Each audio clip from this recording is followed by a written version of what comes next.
जी अस्सलाम वालेकुम। कैफेट आज के लेक्चर का आगाज़ करते हैं 97A और इसमें हम स्टडी करेंगे चैप्टर 20 और 21 के कुछ पास्ट पेपर्स के क्वेश्चन और चैप्टर 22 स्टार्ट करेंगे। चैप्टर 22 हमारा एक other type of insurance engagement है। एक तो था रीजनेबल इंश्योरेंस एंगेजमेंट, एक लिमिटेड इंश्योरेंस एंगेजमेंट। उसमें आप देखेंगे कि तकरीबन सारे ही कंसेप्ट्स आपने पढ़े हुए हैं, सिर्फ कुछ ऐसी चीज़ें हमने पढ़नी है जो स्पेसिफिकली रिव्यू से रिलेट करती हैं। इसमें आपके लिए कोई प्रोबेबली चीज़ नई नहीं होगी। लेकिन उससे पहले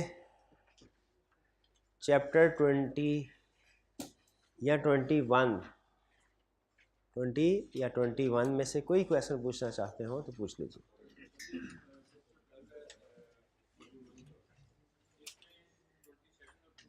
अच्छा, चैप्टर 12 की अभी ना पूछेगा। चैप्टर 12 जब वो ओके ठीक है जी, ठीक। ये वॉल्यूम 1 का क्वेश्चन है। अभी हमने आज डिस्कस तो नहीं करना, ये वो क्वेश्चन तो नहीं जो आज डिस्कस कर। जी हाँ, पूछिए। हाँ जी, टैक्स बिल्कुल ठीक है। जी, वो जो हमने केस स्टडी की थी आपको याद होगा, रिलीज ऑफ टॉक्सिक केमिकल के।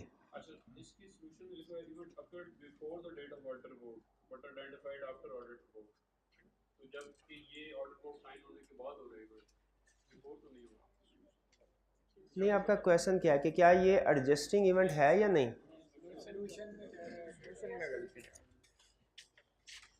सर ये ऑर्डर बोर्ड साइन हो रही है और ये 1 नवंबर को इवेंट हो रहा है और ये यहाँ लिखा हुआ event occurred before date of order board but identified after order board. अच्छा, नहीं, इसको कर ले बिफोर आफ्टर, ये दोनों आफ्टर होने चाहिए आई थिंक। हाँ जी, ठीक है बिल्कुल। ये क्लास के बाद मुझे मैंने करवा दिया। अच्छा, आज कुछ मेरी तबीयत ठीक नहीं है तो आपकी भी तबीयत ठीक है तो कुछ थोड़ा बेहतर हो जाएगी इंशाल्लाह। बिरयानी से बेहतर हो जाएगा, शाबाश, काम जल्दी हो जाएगा। एक तो ज़्यादातर हिस्सा मैं बैठ के ही होगा और दूसरा ज़्यादा भागदौड़ भी मैं नहीं कर पाऊँगा। लेकिन जो समझाने वाली चीज़ आएगी ना जब, तो उस वक्त आप देखेंगे कि इंशाल्लाह उसमें कसर नहीं हम रखेंगे। चाहे अभी फ़िलहाल कोई सीन नहीं है। कोई और क्वेश्चन पूछना चाहते हो पूछ लीजिए। चैप्टर 20 या 21 में से कोई और क्वेश्चन? और कोई क्वेश्चन नहीं? चलिए, अच्छा, ये हमारे कुछ 20 और 21 हम कंप्लीट कर चुके हैं, लेकिन कुछ पास्ट पेपर्स के क्वेश्चन असाइनमेंट में आपको दिए गए थे, उनको डिस्कस करना है। ये हमारा चैप्टर 20 वॉल्यूम 2 क्वेश्चन नंबर 18। अच्छा, ये बड़ा अच्छा क्वेश्चन है, इसमें टेस्ट में भी चले, इसी बहाने डिस्कशन भी हो जाएगी। ये सब्सिक्वेंट, इसका पार्ट ए सब्सिक्वेंट इवेंट से रिलेट करता है, पार्ट बी रिप्रेजेंटेशन लेटर से रिलेट करता है। सबसे पहले रिक्वायरमेंट पढ़ते हैं। आपको पता है एज यूजुअल केस स्टडी में हम रिक्वायरमेंट पढ़ते हैं। अच्छा, इसमें आपके लिए एक और भी नई चीज़ है कि प्रॉफिट भी दिया हुआ है और मटीरियलिटी लेवल भी दिया हुआ है। तो क्या हमें मटीरियलिटी लेवल कैलकुलेट करना है या नहीं? इसका जवाब है नहीं करना। शाबाश। कुछ स्टूडेंट ऐसा होता है वो रीचेक करना शुरू हो जाते हैं कि उसने सही कैलकुलेट किया है कि नहीं। जब उसने मटीरियलिटी लेवल दे दिया, हमने रीकैलकुलेट या रीकन्फर्म नहीं करना, गिवन को ही यूज़ करना। रिक्वायरमेंट में कर respect of each of the above audit issues identified by your team, mention the impact if any which these might have on the audit report along with your proper justification। यानी हमने इसमें impact on audit report बताना है justification के साथ। क्या procedures बताने हैं, पूछे हैं क्वेश्चन ये, क्या इसमें प्रोसीजर बताने चाहिए कि नहीं? जो प्रोसीजर्स नहीं बताने, क्यों नहीं बताने चाहिए? उसने इम्पैक्ट इसलिए रिक्वायरमेंट में पूछे नहीं प्रोसीजर, उसने रिक्वायरमेंट में सिर्फ इम्पैक्ट ऑन रिपोर्ट पूछा है, वही बताएंगे। पार्ट में what matters would you want to include in the management representation letter with regard to the above issues.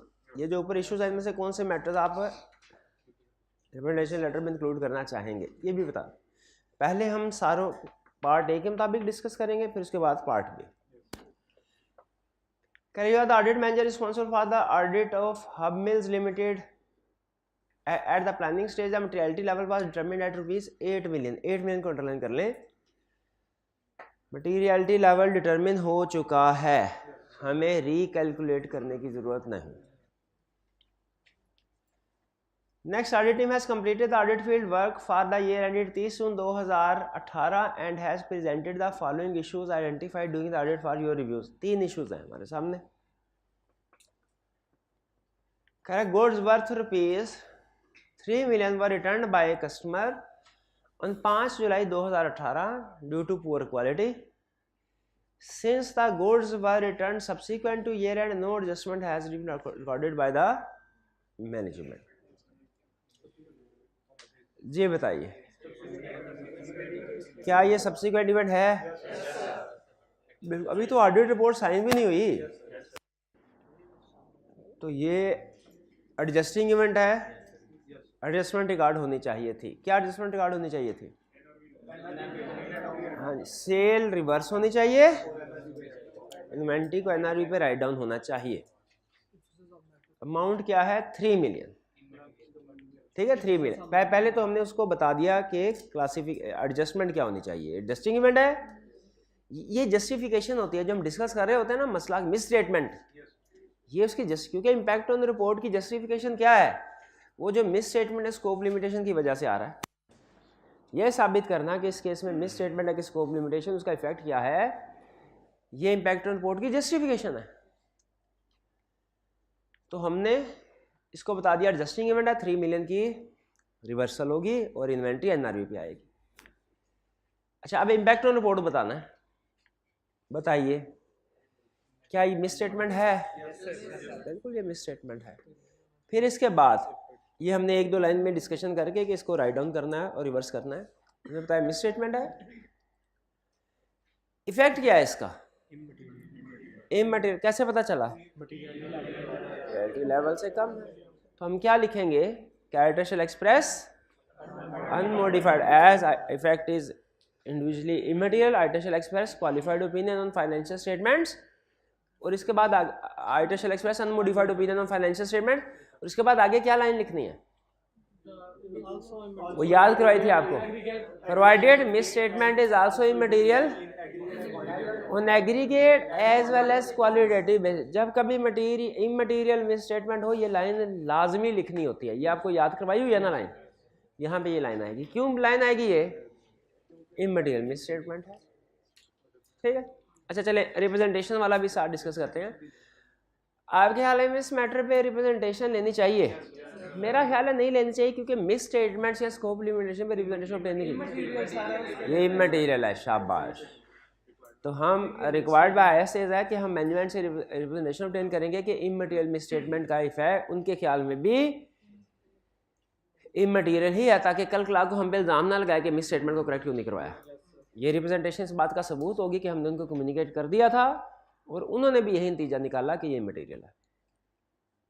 1 clear? 1 में कोई problem? Second, HML is facing liquidity issues which has resulted in adverse key financial ratios. Liquidity को underline करें, adverse की financial ratios को underline करें। किस तरफ लेके जा रहा है? गोइंग कंसर्न की तरफ। शाबाश। अच्छा मुझे बताएं, अगर ये रेंट पे कंपनी गोइंग कंसर्न थी, ये रेंट के बाद किसी इवेंट की वजह से गोइंग कंसर्न नॉट अप्रोप्रिएट हो गई, एडजस्टिंग इवेंट के नॉन एडजस्टिंग? गोइंग कंसर्न हमेशा एडजस्टिंग इवेंट है।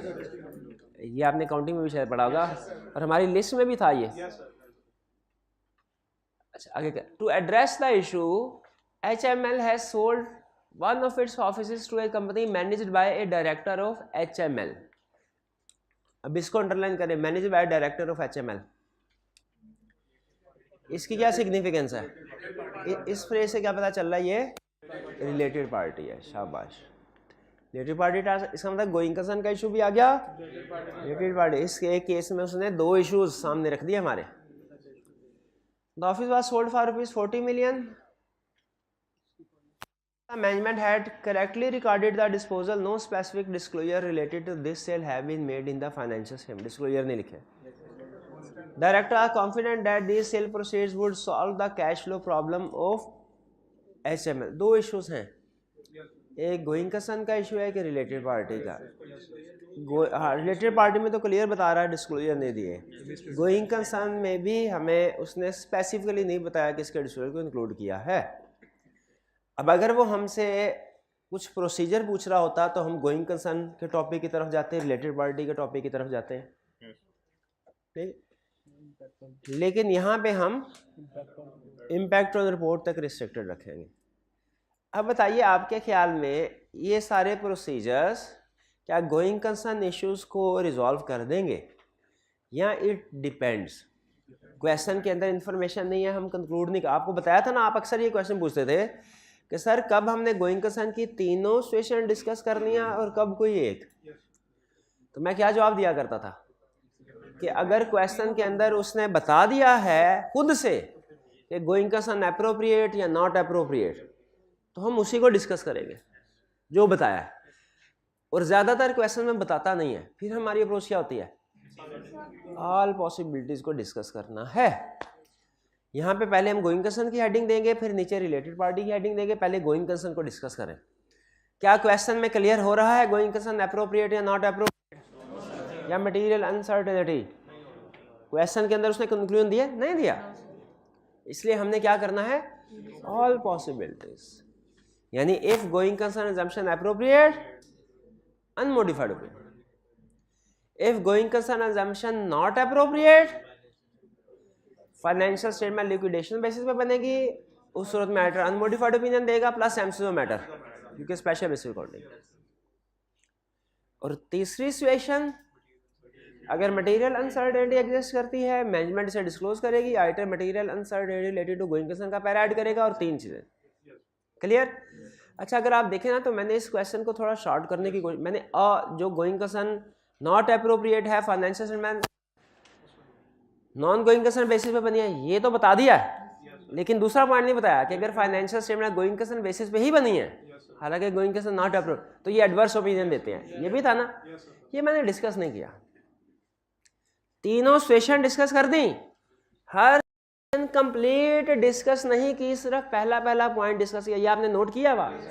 क्यों ऐसे किया मैंने, मार्क्स के लिहाज से. शाबाश. क्योंकि वो 10 मार्क्स हैं और 4 सिचुएशन है, 3 दी हुई हैं और दूसरी में 2 सिचुएशन है.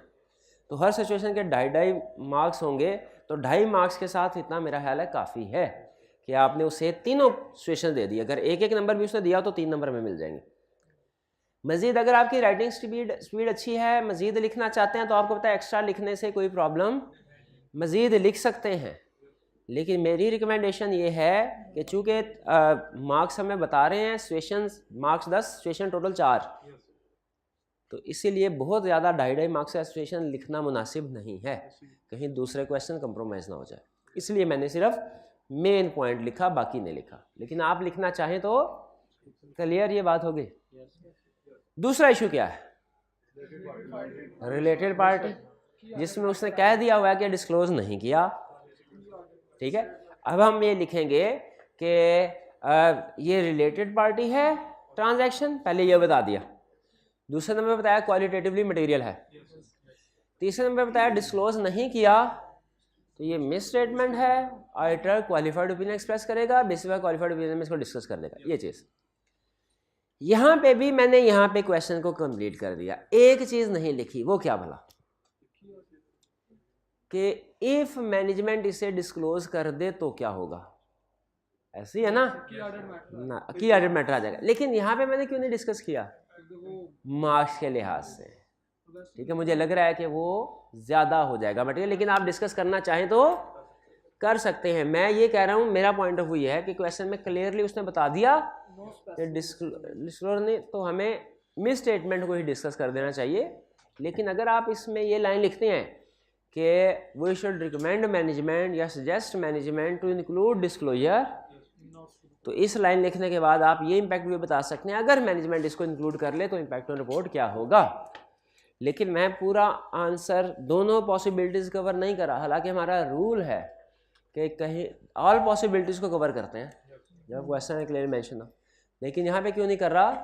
मार्क्स को सामने रखें। आप अगर इसको इंक्लूड करना चाहें तो कर सकते हैं, गलत हरगिज़ नहीं होगा। याद रखें पूरे ऑडिट का असूल है, अगर आप कुछ एक्स्ट्रा लिख देते हैं गलत नहीं होगा, लेकिन हमने इसको अवॉइड करना है, क्योंकि एग्जाम में बैठ के अगर एक्स्ट्रा लिखेंगे आपके टाइम कम होता जाएगा जो आपने दूसरे क्वेश्चन को देना। वैसे नॉर्मली स्टूडेंट्स जब पेपर दे के आते हैं ये तो कहते हैं कि जो न्यूमेरिकल पेपर होता है ना, जैसे FR2 कॉस्ट, इसमें कुछ स्टूडेंट्स को टाइम मैनेजमेंट का मसला होता है, टाइम ख़त्म हो जाता है, पेपर कंप्लीट नहीं होता। लेकिन जो ऑडिट का पेपर है इसमें स्टूडेंट्स ये कंप्लेन नहीं करते। इक्का दुक्का ही होगा शायद जो ये कहता हो कि सर क्वेश्चन अभी रहते थे और टाइम ख़त्म हो गया, तो टाइम सफिशिएंट होगा, लेकिन उसके बावजूद हमने कोशिश करनी है कि वेस्ट ना करें उसे अदर क्वेश्चंस के ऊपर। किसी एक क्वेश्चन को बहुत ज़्यादा खींच दिया, दूसरा क्वेश्चन कंप्रोमाइज़ हो गया नहीं तो। क्लियर जी है? सेकेंड, इसमें 2 इश्यूज थे, दोनों डिस्कस कर दिए। Third, a customer who owed rupees, अच्छा इसको ज़रा गौर से पढ़िएगा। Customer who owed rupees 11 million at year end was declared bankrupt on 15 August 2018। Subsequent event है जी, एडजस्टिंग के नॉन एडजस्टिंग, चूँकि उसने स्पेसिफिक रीज़न नहीं बताई हुई। Adjusting the management had already provided 50% of balance in the financial statements, यानी 5.5 million की प्रोविजन ऑलरेडी रिकॉर्ड हो चुकी थी, लेकिन अब पता चला सारे का सारा बैंकरप्ट हो गया। अब एडजस्टमेंट, अहम क्वेश्चन ये 11 मिलियन की एडजस्टमेंट करनी है 5.5, शाबाश। क्यों 11 की क्यों नहीं? 50% पहले ही हो चुकी है उसने बता दिया। और 5.5 मिलियन क्या है? इमटेरियल, हम बता देंगे। Unmodified opinion provided misstatement is also qualitative as well. Clear? यहाँ पे कुछ स्टूडेंट आर्गूमेंट, यहाँ तक क्लियर, कोई प्रॉब्लम तो नहीं। एक आर्गूमेंट ये देते हैं sir 3 million individually immaterial, 8 million से कम है। 5.5 मिलियन डेली इमटेरियल, 8 मिलियन से कम है। क्या हम इस 3 मिलियन की मिस स्टेटमेंट को इस 5.5 के साथ ऐड करें 8.5, वो मटेरियल हो जाती है। अगर प्रैक्टिकली आप ऑडिट कर रहे हो ना तो ऐसा ही करेंगे, प्रैक्टिकली हमेशा ऐसा ही करेंगे, ऐड करेंगे एग्रीगेट। लेकिन क्वेश्चन का एक असूल होता है टाइम, क्या हमने हर पार्ट को अलग-अलग सॉल्व करना है, चाहे सारी इंडिपेंडेंट शाबाश, चाहे सारी सिचुएशन एक ही क्लाइंट से क्यों ना रिलेट करती हो। इसलिए आप इसको अलग-अलग इमटेरियल डिस्कस कर देंगे, इसको एग्रीगेट करके मटेरियल डिस्कस नहीं करना। ये बात समझ आ रही है? हालांकि प्रैक्टिकली ये बिल्कुल मटेरियल मिस स्टेटमेंट होती है और क्वालिफाइड ओपिनियन दिया जाता। अच्छा, अब रिप्रेजेंटेशन की तरफ आ जाते हैं। गोइंग कंसर्न पे रिप्रेजेंटेशन अप्रोप्रिएट होती है? गोइंग कंसर्न बिल्कुल, क्योंकि मैनेजमेंट के बहुत सा future plan, course of action जो है तो वो इंक्लूड करेंगे। Required by ISA, related party में रिलेटेड पार्टी रिक्वायर्ड बाय, ठीक है। अच्छा, ये अगर मिस स्टेटमेंट है उस सूरत में नहीं करेंगे, लेकिन अगर हमारे कहने पे उन्होंने डिस्क्लोज कर दिया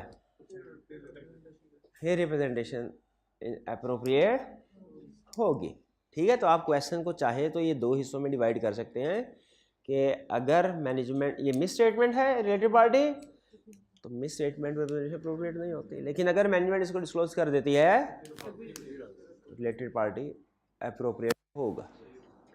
और लास्ट, बैंक्रप्सी ऑफ डेटर, ये रिक्वायर्ड बाय ISA नहीं है।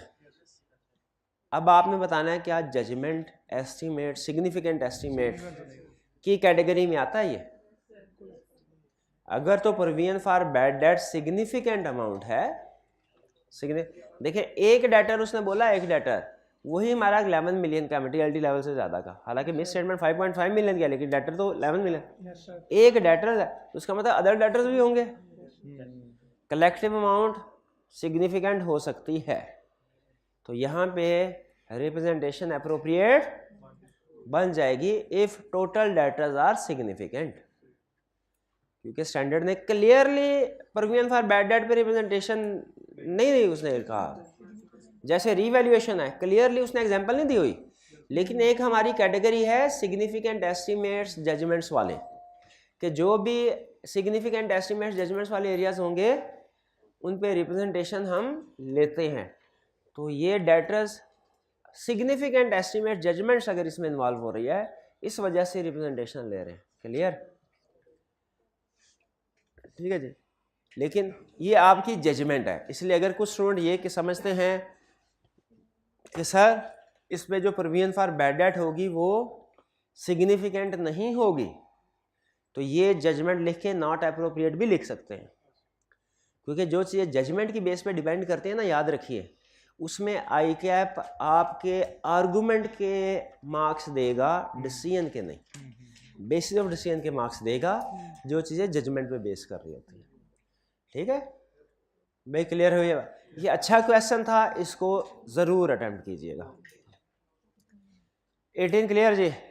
अच्छा, ये चैप्टर 20 में यही रह गया था। इसके बाद आगे चलते हैं। लेंथी क्वेश्चन था, नंबर्स के वहाँ पर। हाँ, इसीलिए तो मैंने बताया कि सिचुएशंस सारी मैंने कवर की हैं, लेकिन हर सिचुएशन को ब्रीफली डिस्क्राइब किया है आधा आधा। क्यों? लेंथी होने की वजह से। बिल्कुल सही कह रहे हैं। अच्छा, नेक्स्ट है जी हमारा डॉक्यूमेंटेशन वाला। डॉक्यूमेंटेशन के भी तो कुछ क्वेश्चन थे।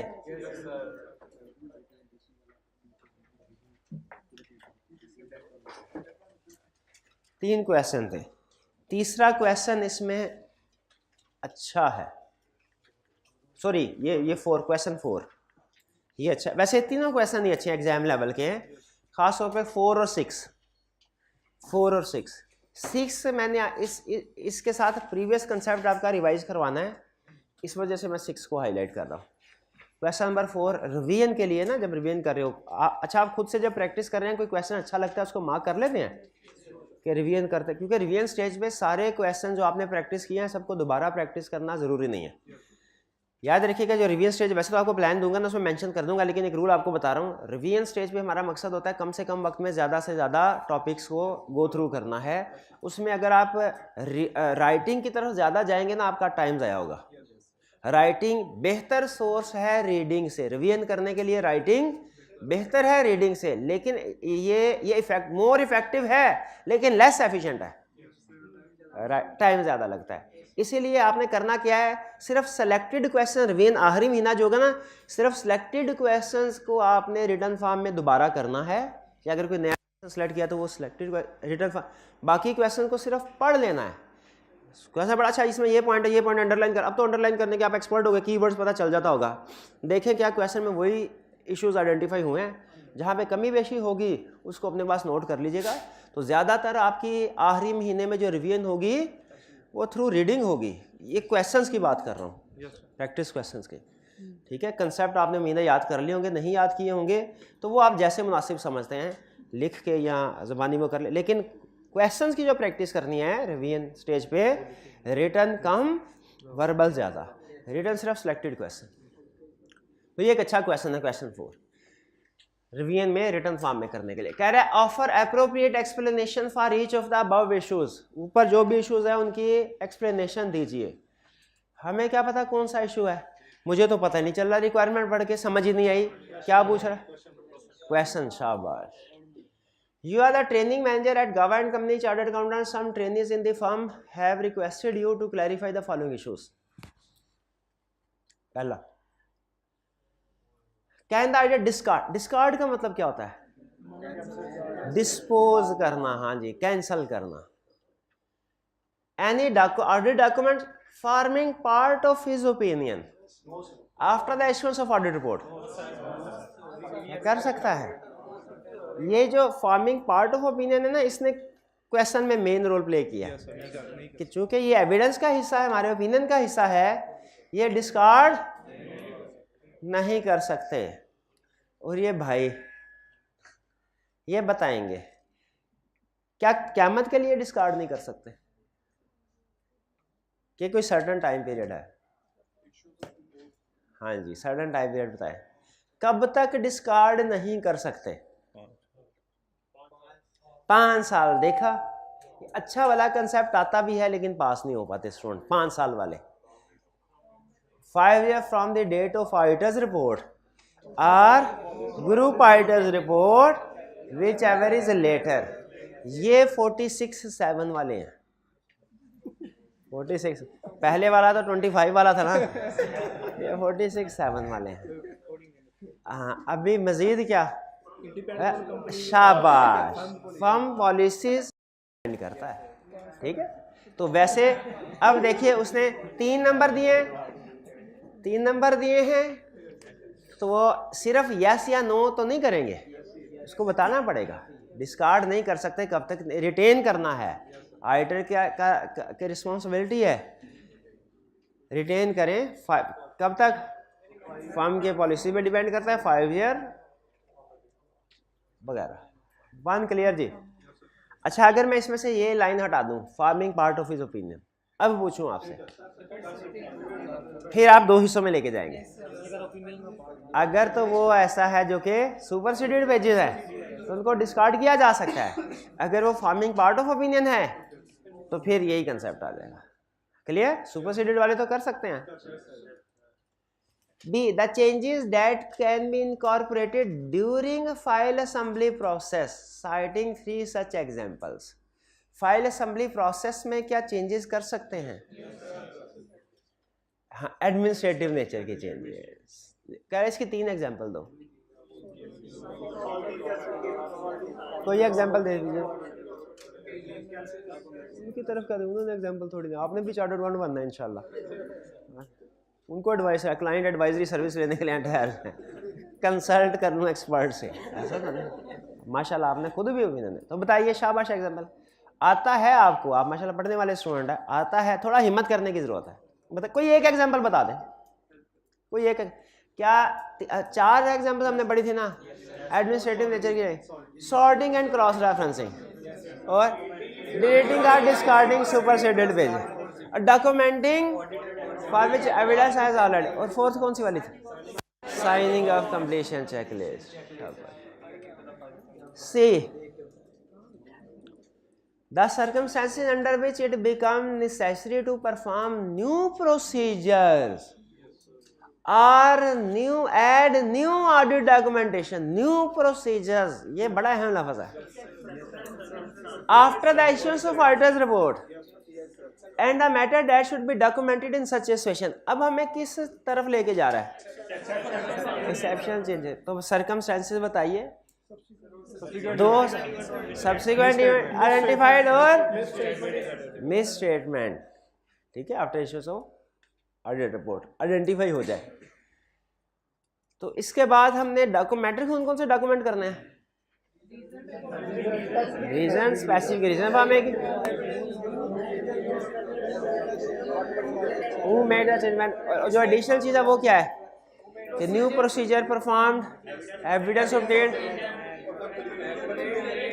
हाँ, कंक्लूजन और इम्पैक्ट ऑन रिपोर्ट। शाबाश, क्लियर, ये तीनों क्वेश्चन क्लियर, ठीक है जी।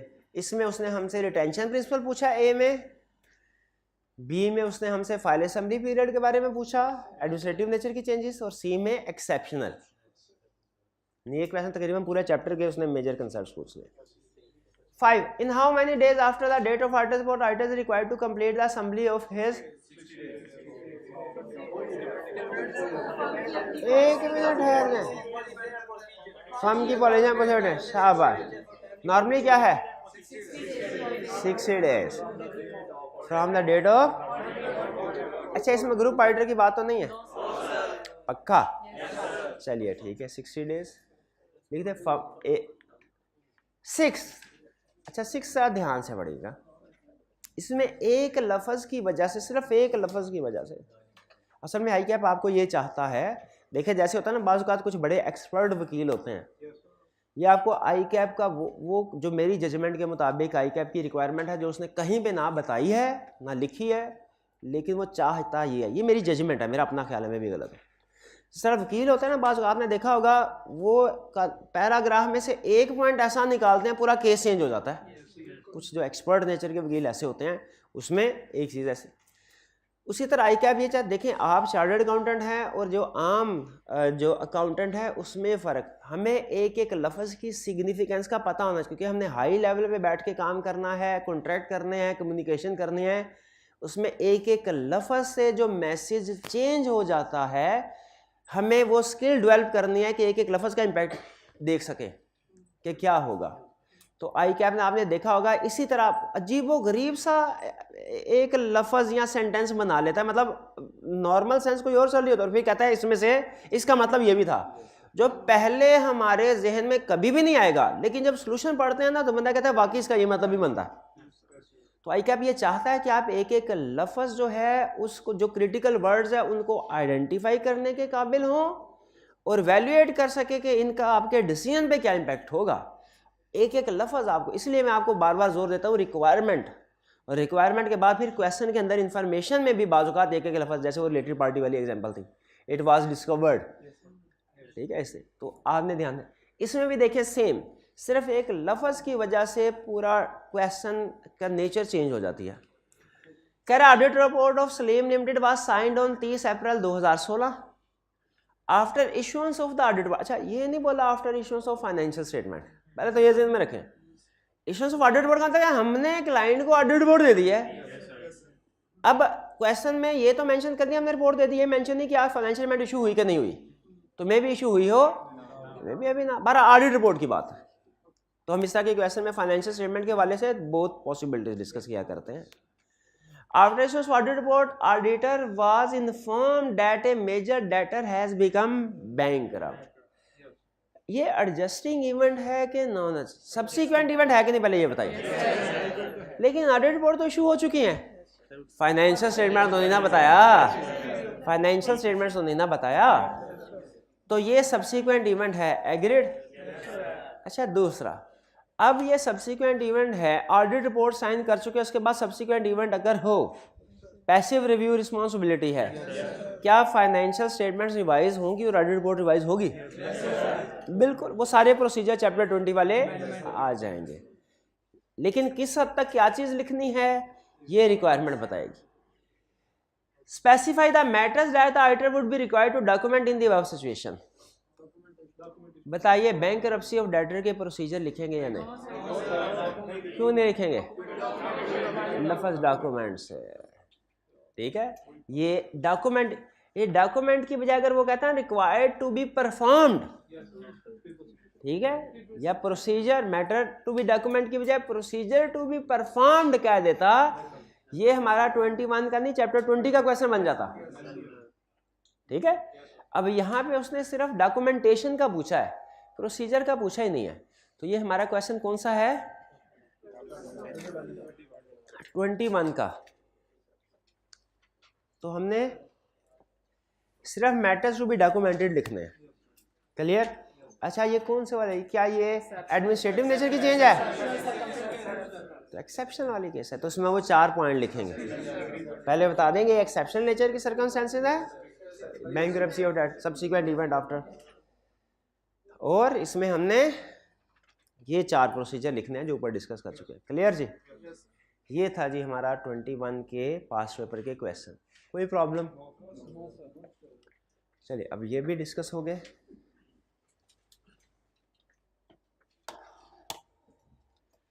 नेक्स्ट 22। अच्छा, 22 से पहले इसके कुछ थीम एज यूजुअल आपको पता है, चैप्टर डिस्कस करने से पहले हम कुछ थीम बनाने की कोशिश करते हैं, ताकि इस चैप्टर की ऊंच नीच, इसमें क्या डिस्कस हो रहा है, कहाँ से स्टार्ट होना है, कहाँ खत्म, ये सारी चीज़ें हम कर सकते हैं।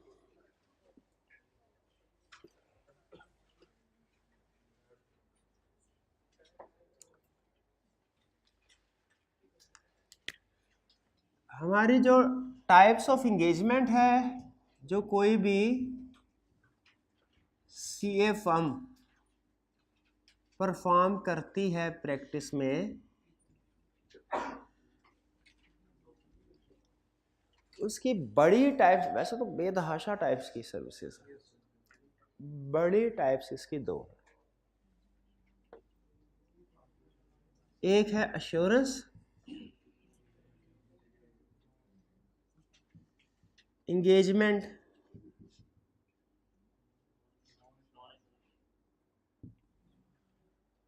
और दूसरी है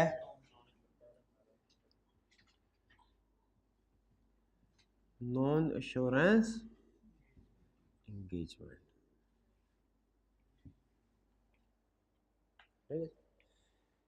नॉन एश्योरेंस एंगेजमेंट को समझ लीजिए रिलेटेड सर्विसेज भी कहते हैं। कैफ लेवल पे रिलेटेड सर्विसेज का नाम यूज़ नहीं करता, सी फैब लेवल पे करता है। ये इसलिए इंट्रोड्यूस करवा रहा हूँ ताकि सी फैब जाके फ़ौरन रिलेटेड आए, फ़ौरन पिक कर ले आप इससे मुराद क्या है इसकी। वरना कैफ लेवल पे वो क्या टर्म यूज़ कर रहे हैं, नॉन एश्योरेंस। दो तरह की सर्विसेज, एश्योरेंस और non assurance services. Assurance services की दो बड़ी एग्जांपल्स हैं, रीजनेबल और लिमिटेड। और नॉन एश्योरेंस की भी दो बड़ी एग्जांपल्स हैं, एक कंपाइलेशन सर्विसेज और एक agreed upon procedure services. Compilation और भी हैं, अदर्स भी कर लेते हैं, अदर और भी बेतहाशा है, लेकिन सिलेबस की हद तक सिर्फ कंसेप्ट रख रहा हूं। कंपाइलेशन और एग्रीड अपॉन प्रोसीजर्स, ठीक है जी। अदर्स भी हम बता। एश्योरेंस एंगेजमेंट में दो बड़ी टाइप्स ऑफ एंगेजमेंट है, रीजनेबल और लिमिटेड। रीजनेबल की एग्जांपल है ऑडिट, लिमिटेड एश्योरेंस एंगेजमेंट की एग्जांपल है रिव्यू। अच्छा, एक सबसे बड़ा फर्क मैं आपको बता दूं, पहले हम देखेंगे इन दोनों का फर्क, इसके बाद इन दोनों का फर्क। भाई टी को या तो पानी पिला दीजिएगा मुझे, टी है जब बैठा आप नहीं रहने दे। हाँ एक मिनट, अरे मैं देख लूँ शायद यहाँ पे हो। नहीं ये बस ब्रेक में रेस्ट ही करना है मैंने, ये सब मसला नहीं, बस वो ना थोड़ी देर के बाद ना, थोड़ी देर के लिए ज़रा थोड़ा फील होता है। अच्छा, एश्योरेंस एंगेजमेंट की दो टाइप्स, रीजनेबल। अच्छा, पहले आपको इन दोनों में जो सबसे बड़ा फ़र्क है वो ये है, एश्योरेंस एंगेजमेंट के लिए इंडिपेंडेंस रिक्वायर्ड है, चाहे वो रीजनेबल यानी ऑडिट हो, चाहे लिमिटेड यानी इंडिपेंडेंस रिक्वायर्ड है।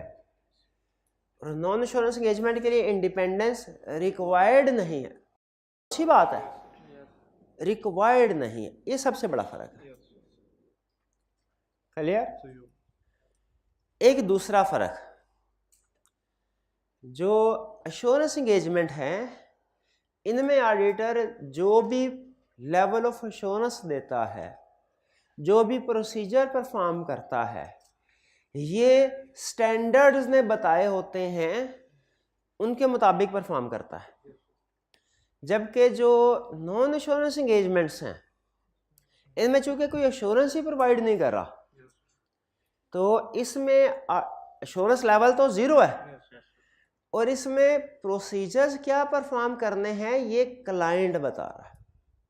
ये कौन बता रहा होता है? यानी एश्योरेंस एंगेजमेंट में हम ISS को फॉलो करते हैं हर चीज़ में, और नॉन एश्योरेंस एंगेजमेंट में क्लाइंट की इंस्ट्रक्शंस को फॉलो करते हैं। एश्योरेंस एंगेजमेंट में इंडिपेंडेंस रिक्वायर्ड है, नॉन एश्योरेंस एंगेजमेंट में इंडिपेंडेंस रिक्वायर्ड नहीं है। ये बात समझ आ गई? अच्छा, अब सुन लीजिए कंसेप्चुअली इनका ये एंगेजमेंट किस किस्म की है। ऑडिट है verification of financial statements, review भी है वेरिफिकेशन ऑफ फाइनेंशियल स्टेटमेंट्स। फर्क सिर्फ ये, ऑडिट में लेवल ऑफ एश्योरेंस रीजनेबल है, प्रोसीजर ज़्यादा परफॉर्म किए जाते हैं। रिव्यू में लेवल ऑफ एश्योरेंस मॉडरेट है, प्रोसीजर कम परफॉर्म किए जाते हैं। ठीक? और लेकिन होती दोनों में वेरिफिकेशन है, ये ज़हन में रखिएगा। ऑडिट में भी verification of financial statements, review में भी वेरिफिकेशन लेवल ऑफ एश्योरेंस का और एक्सटेंट ऑफ प्रोसीजर का फर्क है। जहाँ पे लेवल ऑफ एश्योरेंस ज़्यादा, एक्सटेंट ऑफ प्रोसीजर भी ज़्यादा, जहाँ पे लेवल ऑफ एश्योरेंस कम।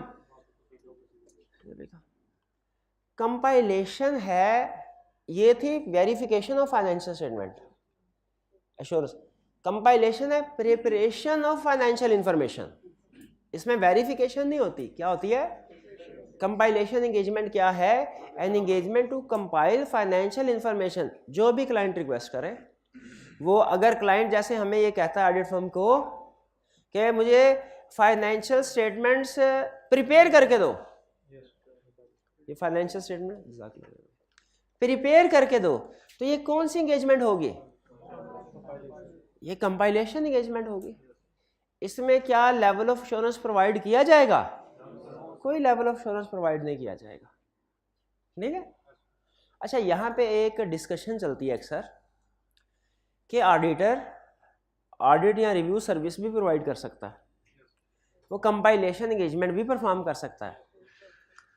क्या दोनों सर्विसेज इकट्ठी दे सकता है?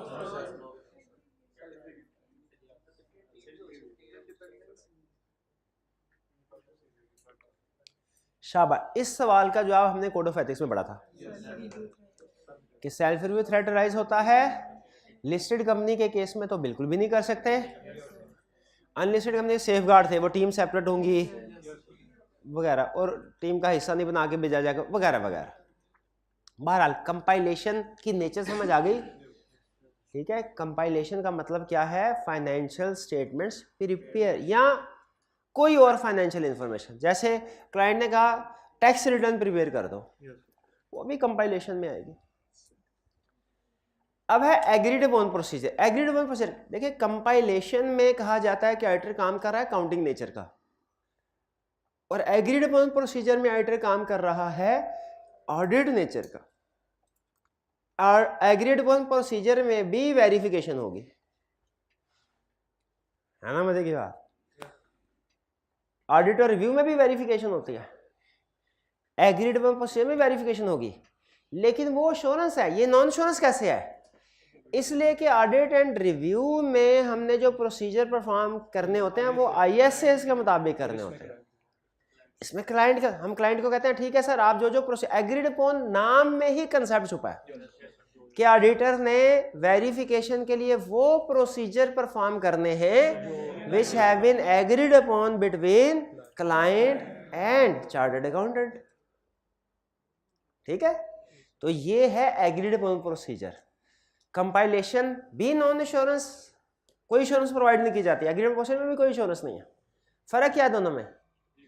कंपाइलेशन है काउंटिंग नेचर की सर्विस और एग्रीड अपॉन प्रोसीजर है ऑडिट नेचर की सर्विस, यानी इसमें प्रोसीजर परफॉर्म किए जाते हैं, verification procedure. Agreed upon procedure में ना आप काम कर रहे होंगे ऑडिट नेचर का ही। जैसे इसकी एक एग्जांपल देता हूँ। हमारा एक क्लाइंट था बैंक, उसको कुछ शक था कि उसके एक मैनेजर ने जो 50 मिलियन से ऊपर के जितने भी लोन्स हैं ना, उनमें कोई डंडी मारी है। या तो सिक्योरिटी सही वैल्यू की नहीं है, अंडर वैल्यू, या सिक्योरिटी है ही नहीं, या जो लोन दिया है वो उसमें कुछ गड़बड़ है। तो उन्होंने CA फर्म को इंगेज किया और क्या कहा, उन्होंने कहा सारी फाइनेंशियल स्टेटमेंट छोड़े, वो नहीं, सिर्फ इस ब्रांच में जाना है आपने। इस ब्रांच में भी बहुत से एरियाज है, डिपॉजिट्स भी है, बोरिंग्स भी हैं, इनकम भी है, एक्सपेंसेस भी हैं, सबको छोड़े, सिर्फ आपने लोन्स को देखना है। लोन्स में भी 50 मिलियन से ऊपर वाले, और उसमें आपने ये देखना है कि क्या सिक्योरिटी पूरी है कि नहीं, क्या हमारे जो SOPs होते हैं लोन देने के उनको फॉलो किया गया कि नहीं किया गया। ये चीज़ें कुछ उसने 8-10 चीज़ें लिखी थी। ये बताइए कौन सी एंगेजमेंट है? क्या ये एश्योरेंस एंगेजमेंट है? नहीं, क्योंकि इसमें फाइनेंशियल स्टेटमेंट्स को वेरीफाई कर ही नहीं रहे। ये एग्रीड अपॉन प्रोसीजर। ठीक है। एक और क्लाइंट था, वो कहने लगा, हालांकि लिस्टेड क्लाइंट था, लेकिन वो थे रिव्यू एंगेजमेंट थी, लिमिटेड एश्योरेंस। 6 महीने बाद, आपने शायद पढ़ा होगा लॉ में लिखा हुआ है 6 महीने बाद रिव्यू एंगेजमेंट। तो उसने कहा सर हमारी कैश फ्लो, बाकी चीज़ें तैयार कर दी हैं, कैश फ्लो स्टेटमेंट हम नहीं बना रहे, वो आप हमें बना के दीजिएगा। क्या उसकी ये रिक्वेस्ट जस्टिफाइड थे? हमने कहा सर ये तो कंपाइलेशन एंगेजमेंट है, अगर हम इसको परफॉर्म करेंगे तो ये तो सेल्फ रिव्यू थ्रेड राइज हो जाएगा। हम परफॉर्म नहीं कर रहे। हाँ करें आप, इसमें किसी जगह पे आपको अगर कोई फॉर्मेट में या ट्रीटमेंट में प्रॉब्लम, वो डिस्कस कर लें, रूटीन नेचर की डिस्कशन, वरना हम नहीं करेंगे। ठीक है, तो ये है कंपाइलेशन और फर्क समझ आ गया आपको ऐसा? चलिए ठीक। अच्छा अब सुनिए, हमने चैप्टर 1 से लेके 21 तक जितने वो क्या थे, चैप्टर 1 तो basically general concept, basic concept का था। 2 से लेके हमने वो ऑडिट से रिलेटेड मतलब 20 के करीब चैप्टर बन जाते हैं बेसिक। रिव्यू में आप देखेंगे सिर्फ एक ही चैप्टर, इसके 2 रीजन हैं।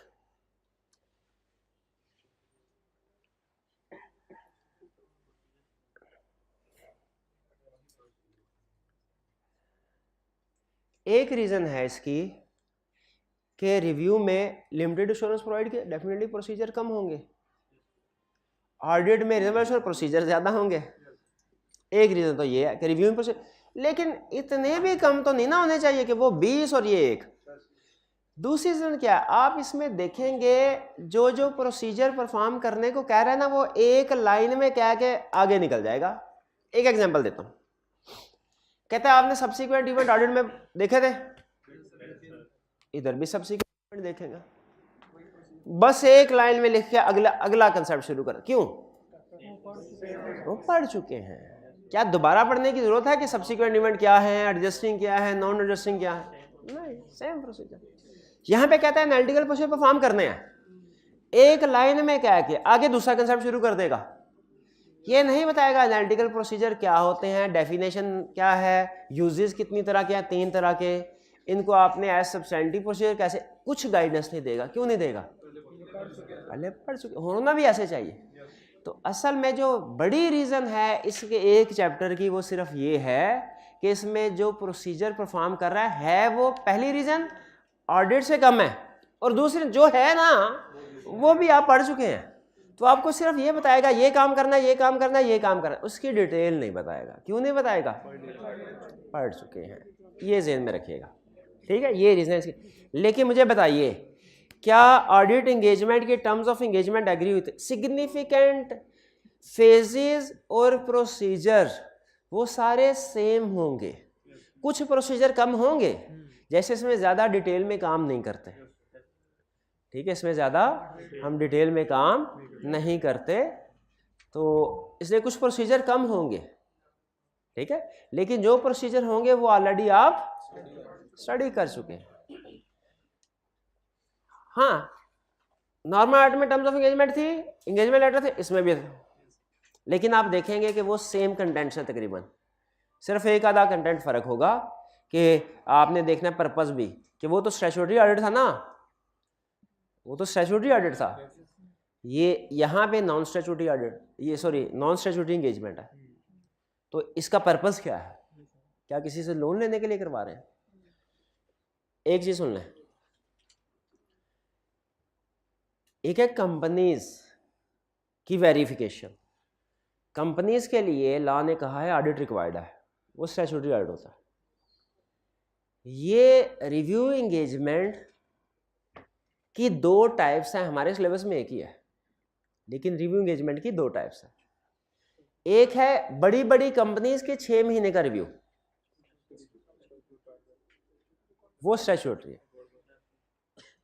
और एक है छोटी छोटी कंपनी, सॉरी छोटी छोटी ऑर्गेनाइज, सोल प्रोप्राइटरशिप, पार्टनरशिप, उनकी साल की फाइनेंशियल स्टेटमेंट का रिव्यू। तो याद देखिए, रिव्यू एंगेजमेंट साल का भी हो सकता है, पार्ट ऑफ द ईयर का भी हो सकता है।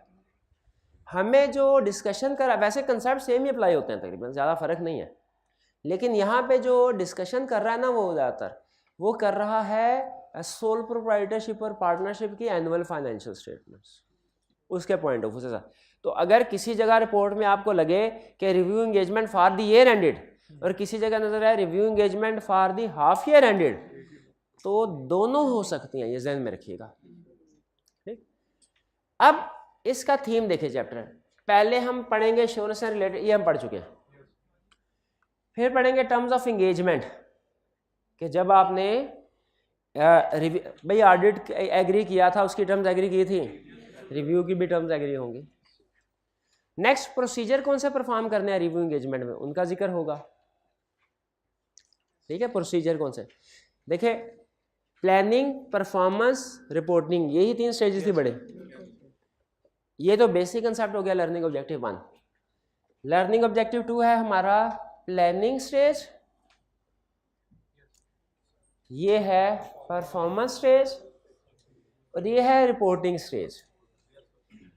4 और 5 में फ़र्क क्या है? 4 आपका रिपोर्ट का जो कंक्लूजन वाला पैराग्राफ है, मोस्ट इम्पोर्टेंट, उससे रिलेट करता है, और 5 आपकी बाकी की रिपोर्ट है। मुझे बताइए, क्या ऑडिट रिपोर्ट, ऑडिट एंगेजमेंट में रिपोर्ट होती थी, रिव्यू एंगेजमेंट में रिपोर्ट नहीं होगी?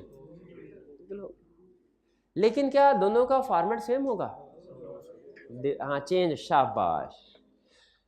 मेन कंसेप्ट सेम होंगे, सबसे बड़ा फर्क पता क्या होगा? कंक्लूजन का। Yes sir.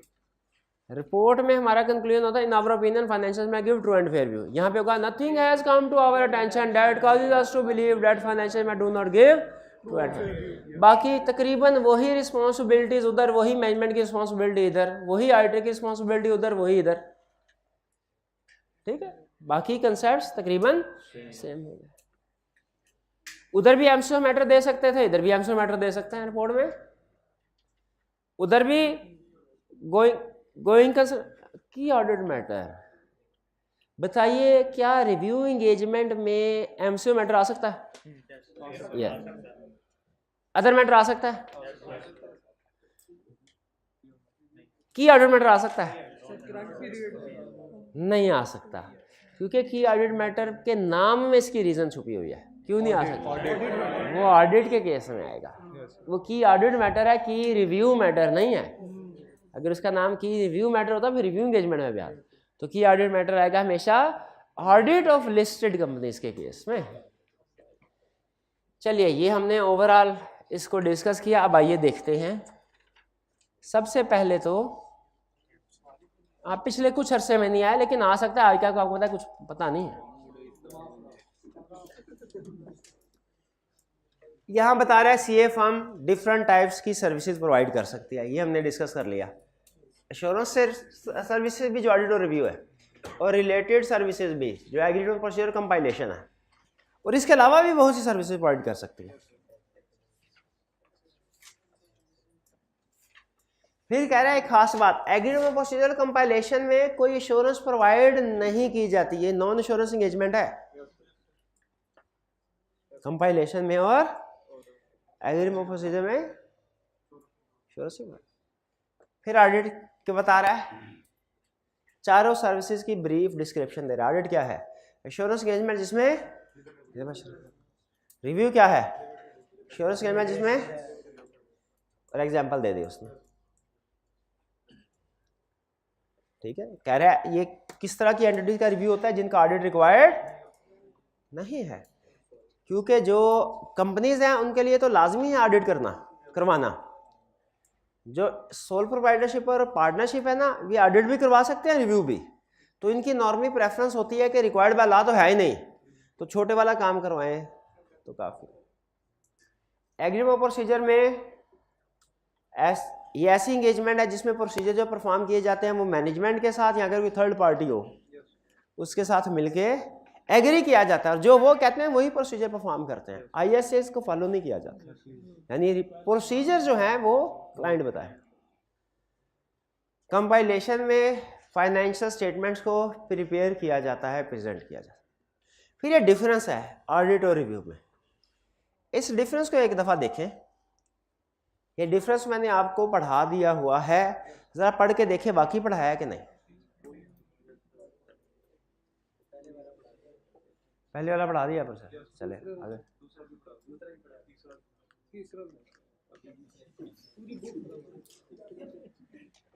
इसमें एक अहम चीज नोट कीजिए, प्रोसीजर में रिव्यू में नॉर्मली टेस्ट ऑफ कंट्रोल और टेस्ट ऑफ डिटेल परफॉर्म नहीं होते, और आगे जो उसने एग्जांपल्स दिए हैं वेरी इंपॉर्टेंट, इनको अंडरलाइन करें।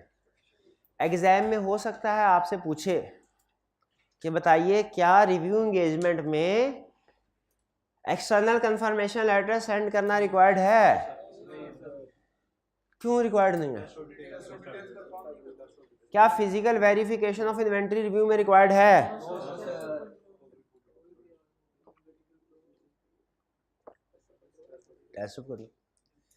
लेकिन क्या एनालिटिकल प्रोसीजर रिक्वायर्ड है? वो तो रिस्क असेसमेंट है ना, वो टेस्ट डिटेल में थोड़ी है। क्लियर? तो ये इसमें अहम चीज, ये जो लफ्ज़ है review orderly does not require, यहां से लेके यहां तक इसको जरूर ध्यान में रखें। और फिर कह रहा है ऑडिट होता है आईएसएस के मुताबिक, इंटरनेशनल स्टैंडर्ड्स ऑन ऑडिटिंग के मुताबिक। रिव्यू होता है ISR, international standards on review engagement के मुताबिक। ये क्लियर है जी? ये वाला मुझे खास तौर पे बताइए, क्लियर? बाकी ओपिनियन आपने ये चैप्टर 1 में याद कर लिया था, अगर आपको याद हो। ये वही वर्डिंग है। अच्छा, अब ये 1-2 मिनट, इसके बाद लेक्चर में पॉज आएगा, नमाज की ब्रेक होगी, उसके बाद नमाज के बाद दोबारा 10 मिनट के लिए मजीद फिर हम बी पार्ट की तरफ जाएंगे। आपने काम करना है, टर्म्स ऑफ एंगेजमेंट रिव्यू किया, आपने टर्म्स इनको पढ़ना है और मुझे बताना है इनमें से कौन सी टर्म्स ऐसी हैं जो कि ऑडिट में भी थी, रिव्यू में भी, और कौन सी टर्म ऐसी है जो रिव्यू में है, ऑडिट में नहीं थी। यानी फर्क, जो तो टर्म्स दोनों जगह पे सेम थी उनको टिक करते जाएं, और जहां पे फर्क है वो आपने हाईलाइट करना है, या उसके साथ कोई एरो वगैरह लगा दें, पता चल जाए। ये आपकी एक्सरसाइज है, ठीक है? ऑनलाइन वाले स्टूडेंट्स आप लोग भी यही काम कीजिए।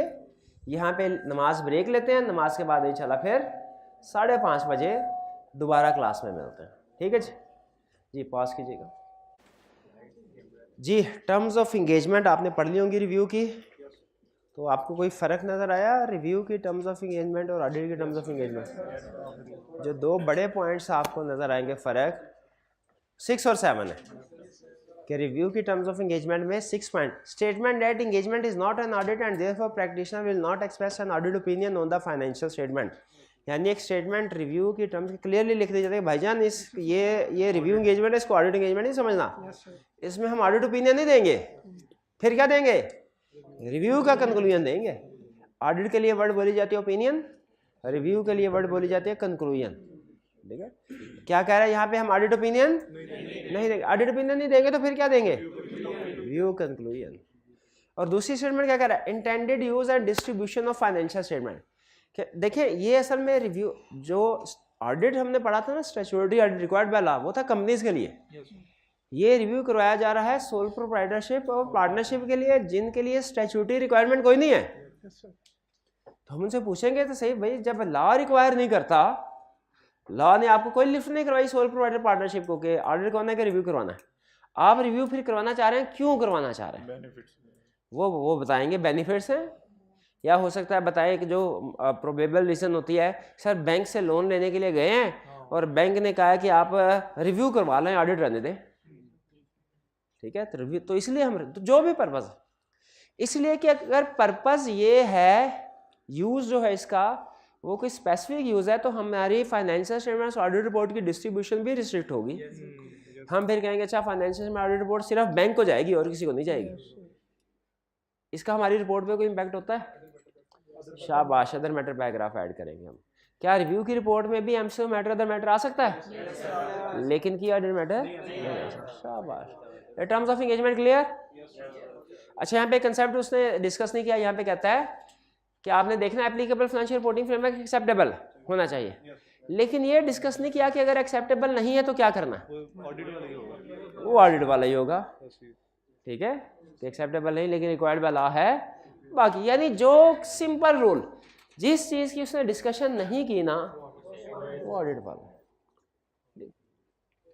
जिसकी डिटेल डिस्कशन नहीं की। 3 procedures to be performed in a review engagement. Procedure कौन से परफॉर्म करने हैं? कह रहे 3। देखिए, एक है इसका आंसर 2 मार्क्स के साथ और एक है इसका आंसर 10 मार्क्स के साथ। क्वेश्चन क्या है? रिव्यू एंगेजमेंट में कौन से प्रोसीजर परफॉर्म किए जाते? वो ऑडिट में तो बेतहाशा थे ना, वो हमने हर एरिया के अलग-अलग प्रोसीजर्स थे, यहाँ पे उनमें से कोई भी नहीं बता रहा, क्योंकि वो कंसेप्ट तकरीबन वही अप्लाई होंगे। यहाँ पे आपको नेचर बता रहा है कि किस, जैसे कह रहा है रिस्क असेसमेंट प्रोसीजर परफॉर्म करो, ठीक है, पहला प्रोसीजर है inquiry, analytical procedure, other review procedure to obtain sufficient appropriate audit evidence. याद रखिए ऑडिटर के टोटल प्रोसीजर जो होते हैं वो होते हैं पहला रिस्क असेसमेंट प्रोसीजर, फिर टेस्ट ऑफ कंट्रोल, फिर सब्सटेंटिव की दो टाइप्स होती हैं, एनालिटिकल प्रोसीजर और टेस्ट ऑफ डिटेल। चूँकि जो टेस्टिंग वाला काम है ये ज़्यादा डिटेल वाला काम है, टेस्ट ऑफ कंट्रोल और टेस्ट ऑफ डिटेल्स, तो रिव्यू में इनको रिस्क असेसमेंट प्रोसीजर होते हैं, एनालिटिकल प्रोसीजर भी होंगे, test of control test of details नहीं होते हैं। तो अगर 2 नंबर के साथ पूछे कि रिव्यू एंगेजमेंट में कौन कौन से प्रोसीजर परफॉर्म किए जाते हैं, आपने कहना inquiry, analytical procedure, other review procedure. चाहे तो नीचे एक और लाइन ऐड कर सकते हैं, वो ऑप्शनल है कि in review test of control, ये तो किए जाते हैं ना, जो नहीं किए जाते उसका भी जिक्र कर दें कि in review test of control and test of details are not required to be perform. करना चाहे तो करते रहो जितना मर्जी, वो गया, रिक्वायर्ड नहीं है। अगर ज़्यादा मार्क्स के साथ क्वेश्चन पूछे तो आपको पता है हमने फिर हर एलिमेंट को एक्सप्लेन करना है। कह रहे हैं इंक्वायरीज, आपको एक एग्जांपल से बता देता हूँ कि रिव्यू में किस तरह के प्रोसीजर होते हैं। अगर हम ऑडिट एंगेजमेंट परफॉर्म कर रहे हैं, हमारे सीनियर ने कहा फिजिकल वेरिफिकेशन, सॉरी इन्वेंट्री की वेरिफिकेशन करो। हम सबसे पहले इन्वेंट्री के बैलेंस को कंपेयर करेंगे लास्ट ईयर के साथ, इंक्रीज तो नहीं है, अगर ज़्यादा इंक्रीज है तो आपको पता है रिस्क होता है कि इन्वेंट्री ऑब्सोलीट हो चुकी है। फिर इसके बाद क्लाइंट से इन्वेंट्री शीट लेते हैं, उस इन्वेंट्री शीट की फिजिकल वेरिफिकेशन करते हैं, वो क्वांटिटी को मैच करने के लिए, कॉस्ट को मैच करने के लिए वो जो FIFO लेजर कार्ड होते हैं या वेटेड है वो देखते हैं, रिकैलकुलेशन देखते हैं कि लेजर कार्ड की रिकैलकुलेशन ठीक है, फिर इसका मल्टीप्लाई करके अमाउंट देखते हैं टोटल ठीक है, और ईयर एंड के बाद सब्सिक्वेंट इवेंट देखते हैं कि डिफेक्टिव इन्वेंट्री तो नहीं है फॉर एग्जांपल। ये सारे प्रोसीजर, और इसमें भी जो during the year inventory purchase हुई है, जो ड्यूरिंग द ईयर, उसके भी सैंपल डॉक्यूमेंट्स को चेक किया जाता है, ठीक है, सैम्पलिंग की जाती है, test of detail test of control किया जाता है। लेकिन अगर यही वो हमारा मैनेजर हमें कहे कि रिव्यू एंगेजमेंट में इन्वेंट्री को वेरीफाई करो, हमने क्या करना है, सिंपल क्लाइंट से जाके इंक्वायरी करने, पहले एनालिटिकल प्रोसीजर कर लें, पिछले साल की निस्बत इस साल क्या अगर इन्वेंट्री, अच्छा अगर इन्वेंट्री तकरीबन सेम है ना लास्ट ईयर, ऑडिट में फिर भी हमने सब्सटेंटिव प्रोसीजर परफॉर्म करने होते हैं, उतने रिस्क हो गया तो ज़्यादा करना है। रिव्यू में याद रखिए अगर एनालिटिकल प्रोसीजर से रिस्क सामने नहीं आता ना, आपने मजीद प्रोसीजर परफॉर्म, यानी सिर्फ इंक्वायरी वगैरह कर लेते हैं, पूछताछ फिर भी कर लेते हैं, एनालिटिकल इंक्वायरी या सब्सिक्वेंट इवेंट का रिव्यू कर ले, बस डिटेल वेरिफिकेशन रिव्यू में रिक्वायर्ड नहीं होती। रिव्यू में हम क्लाइंट से पूछेंगे सर एनालिटिकल प्रोसीजर से हमने देख लिया पिछले साल के जितना ही बैलेंस है, आप बताइए आपके ख्याल में इन्वेंट्री में कोई रिस्क तो नहीं है, कोई प्रॉब्लम तो नहीं? क्लाइंट ने कहा नहीं, हमने कहा ओके। फिर इसके बाद क्या स्टॉक आउट करने की जरूरत है रिव्यू में? नहीं। क्या जो इन्वेंट्री परचेज हुई है, इश्यू हुई है, उसको चेक करने की जरूरत है? नहीं है। Test of control test of detail perform ही नहीं करते, इंक्वायरी की, एनालिटिकल प्रोसीजर परफॉर्म किए, और कुछ दूसरे बड़े सिग्निफिकेंट इवेंट जैसे गोइंग कंसर्न, जैसे सब्सिक्वेंट इवेंट वाला, जैसे रिटर्न रिप्रेजेंटेशन दे सकते हैं। अगर इन्वेंट्री थर्ड पार्टी के पास है, कंफर्मेशन लेटर सेंड करने की जरूरत है? नहीं है। खुद जाके चेक करने की जरूरत है? नहीं। क्लाइंट से पूछेंगे भाई कितनी है। अच्छा, इसका ये मतलब नहीं है कि क्लाइंट की रिप्रेजेंटेशन पे ही रिलाई कर रहे हैं, नहीं नहीं, डिटेल प्रोसीजर पर याद रखिए। अगर रिस्क सामने आ जाए ना, जैसे क्लाइंट के ने कहा इन्वेंट्री सर पिछले, आपको पता ही है हमारी कुछ इन्वेंट्री डिस्ट्रीब्यूटर के पास पड़ी होती है, और ऑडिट में तो हम डिस्ट्रीब्यूटर को विजिट भी कर सकते हैं, कंफर्मेशन लेटर भी सेंड कर सकते हैं, कंपोनेंट ऑडिटर को भी एंगेज कर सकते हैं। रिव्यू में हम ये देख लेंगे, अच्छा क्या नॉर्मल डिस्ट्रीब्यूटर के पास होती है इन्वेंट्री? होती है। क्या उतनी ही है जितनी पिछले साल थी? उतनी ही है, बस ठीक। जब तक रिस्क नहीं होगा हम सिर्फ इंक्वायरी, एनालिटिकल और अदर रिव्यू प्रोसीजर परफॉर्म करते हैं, मजीद प्रोसीजर परफॉर्म नहीं। हाँ, अगर रिस्क अराइज हो जाए तो फिर जो प्रोसीजर भी ज़रूरी हैं, फिर आप टेस्ट ऑफ कंट्रोल्स भी कर सकते हैं, टेस्ट ऑफ, लेकिन किस वक्त रिस्क अराइज हो जाए। तो देखिए यहाँ पे कह रहा है इंक्वायरी में क्या करना है। How management make significant counting estimate, sir provision for bad date कैसे रिकॉर्ड करते हैं। ओके सर, वही जैसे पिछले साल में था हमारा 30 डेज एजिंग रिपोर्ट बना की बेस पे प्रोविजन रिकॉर्ड करते हैं। हम कहेंगे इस साल भी वही पॉलिसी चेंज तो नहीं होने का, नहीं चेंज हुई, उनका बस खत्म। प्रोविजन को दोबारा चेक करने की रिव्यू में जरूरत नहीं। Identification of related party transaction, related party inquire कर लेंगे, लेकिन वो जो रिलेटेड पार्टी के प्रोसीजर थे डिटेल में हाँ अगर रिस्क हो फिर कर लेंगे। Whether there are significant annual complex transaction events are matter affecting financial, inquire करेंगे। कंसेप्ट देखें, ऑडिट में इंक्वायर करने के बाद खुद भी ढूंढने की कोशिश करते हैं। यहाँ पे इंक्वायर करने के बाद अगर क्लाइंट खुद से बता दे तो फर्दर या एनालिटिकल प्रोसीजर से सामने आ जाए फिर फर्दर प्रोसीजर परफॉर्म करेंगे, वरना नहीं। The existence of any actual suspected और alleged fraud or non-compliance with laws, whether management identified at a subsequent event, whether management built it। आप देखें, यानी वो जो ऑडिट में हमने हर एक चीज के बारे में डिटेल प्रोसीजर पढ़े थे, गोइंग कंसर्न के बारे में, सब्सिक्वेंट इवेंट के बारे में, फ्रॉड के बारे में, रिलेटेड पार्टीज के बारे में, यहां पे सिर्फ इंक्वायरी कर रहे हैं। अगर हमें इंक्वायरी और फिर उसके बाद खुद एनालिटिकल प्रोसीजर भी करेंगे, सिर्फ इंक्वायरी नहीं। अगर इंक्वायरी और एनालिटिकल प्रोसीजर से कोई चीज़ सामने नहीं आती तो हमें वो सारे प्रोसीजर परफॉर्म करने की ज़रूरत नहीं जो ऑडिट में रेलिवेंट चैप्टर्स में हमने पढ़े थे। कंसल्ट भी कर रहे हैं, यानी रिस्क असेसमेंट प्रोसीजर परफॉर्म किए हैं, इंक्वायरी एनालिटिकल प्रोसीजर और कुछ बड़े बड़े अदर रिव्यू। इनसे अगर रिस्क सामने आया फिर प्रोसीजर परफॉर्म करना है, रिस्क सामने नहीं आया वहीं पे, क्योंकि लिमिटेड एश्योरेंस इसी चीज़ का नाम है, लिमिटेड एश्योरेंस इसी चीज़ का नाम है। बिल्कुल बहुत कम काम है इसमें, तो हमारा 1 महीने में कर ले। ऑडिट में दिन रात लगा के भी 3-3.25 महीने लगते हैं। रिव्यू में पूरी याशी करके भी रोज के सिर्फ 3-4 घंटे काम करके भी रिव्यू एंगेजमेंट में फिर भी 1 महीने में काम हो जाता है। क्योंकि आप देखेंगे इसमें जो ज़्यादातर काम की नेचर है वो इंक्वायरी और एनालिटिकल प्रोसीजर है। भाई सबसे ज़्यादा तो हमारा टाइम लगता है टेस्ट ऑफ डिटेल और टेस्ट ऑफ कंट्रोल्स पे, वो परफॉर्म ही नहीं करना। इंक्वायरी, फिर एनालिटिकल प्रोसीजर देखेंगे, एनालिटिकल प्रोसीजर में कोई अनयूजुअल रिलेशनशिप्स आते हैं कि नहीं, या कोई इंडिविजुअल आइटम्स हमें लगता है कि अनयूजुअल है कि नहीं। जैसे अगर कोई रैपिड ग्रोथ आ जाए वो रिस्क है, फिर हम सेल्स को वेरीफाई करने के लिए, जैसे पिछले साल के साथ सेल डबल है, अब नजर आ रहा है हमें एनालिटिकल प्रोसीजर से कि रिस्क है, अब आप टेस्ट ऑफ डिटेल परफॉर्म करना है, कर सकते हैं कि भाई ये जो डबल सेल है हम इसकी डॉक्यूमेंट्स तो चेक करवाओ। लेकिन अगर आपको कोई रिस्क सामने नहीं आता, इंक्वायरी कर ली कोई प्रॉब्लम नहीं, एनालिटिकल प्रोसीजर देख ले कोई खत्म कहानी। अदर प्रोसीजर क्या है? अब अदर प्रोसीजर में बेसिक कंसेप्ट बता रहा है। क्या ऑडिट में अदर्स से काम ले सकते थे? अदर से क्या मुराद है?